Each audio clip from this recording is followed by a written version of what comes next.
Doctor ઝીલ Patel, general સર્જન. તમારા દર્દી પર હું ઓપરેશન કરીશ. હવે તમારા જે બા છે એને આંતરડામાં કાણું પડી ગયું છે.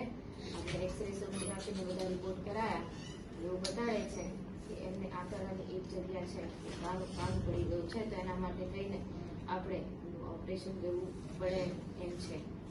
તો આપણે ઓપરેશન આજે ને આજે જ કરીશું અને આ ઓપરેશન આપણે ચેકા દ્વારા કરીશું. બરાબર છે? ચેકામાં આપણે જે કાણું હશે કાણું કૂટીને બંધ કરી દઈશું.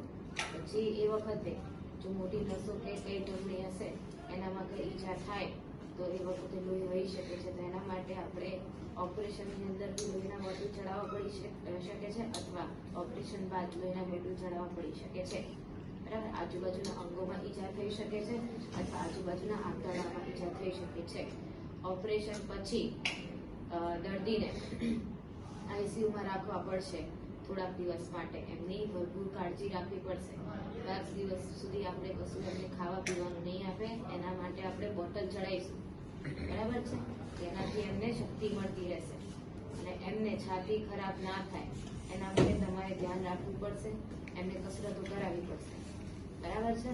બીજી વસ્તુ, જો દર્દીની છાતી ખરાબ થઈ અથવા ઓપરેશનમાં કે કોમ્પ્લિકેશન મોઢામાં એટલે ઇન્ટ્યુબેટ કરવા પડી શકે છે, મશીન પર મૂકવા પડશે. એ મશીનમાં ઇન્ફેક્શન બી થઈ શકે છે અને દર્દીની હાલત ગંભીર પણ થઈ શકે છે. બરાબર છે? આઈસીયુમાં આપણે થોડાક દિવસ રાખીને જો દર્દીની સ્થિતિ સારી હશે તો ખાવા પીવાનું ચાલુ કરીને આપણે બીજા વોર્ડ શિફ્ટ કરી દઈશું અને એના પછી દર્દી સારું હશે તો આપણે એને રજા કરી દઈશું. શું આ ઓપરેશન કરવું જરૂરી છે? ખાલી દવાઓથી નહીં થઈ જાય? ના આવે. આંતરડામાં કાણું પડ્યું હોય, આંતરડામાં જે સંડાસ ભરાયેલું હોય એ બહાર નીકળી જાય તો આખા પેટમાં ફેલાઈ જાય તો આખા પેટનો ચેપ લોહીમાં લાગી શકે છે અને એના કારણે દર્દી એનું બીપી પડી શકે છે. બરાબર છે? અને એ સેપ્ટિક શોક કહેવાય એને. બરાબર? તો એ બહુ ગંભીર વસ્તુ કહેવાય. દર્દીને તરત ને તરત મશીન પર રાખવા પડે.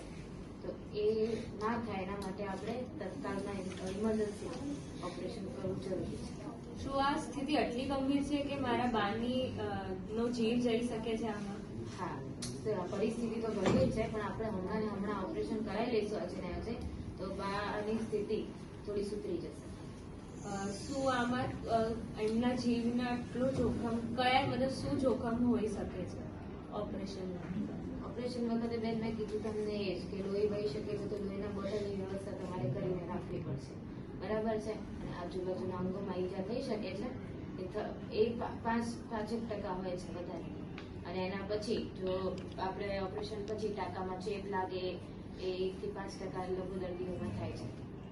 અને અમારે હોસ્પિટલમાં કેટલા દિવસ રોકાવું પડશે? હોસ્પિટલમાં લગભગ 10 દિવસ જો બધું સારું રહ્યું તો. અને ઓપરેશન થયા પછી સારવાર થઈ જાય તો કેટલા ટાઈમ પછી એમને નોર્મલ ખોરાક અપાશે? નોર્મલ ખોરાક બેન આપણે 15-20 દિવસ પછી ચાલુ કરી શકીએ છીએ પણ બહારનું તો નહીં જ ખાવાનું. એ પછી હું તમને આગળ ડિસ્ચાર્જ વખતે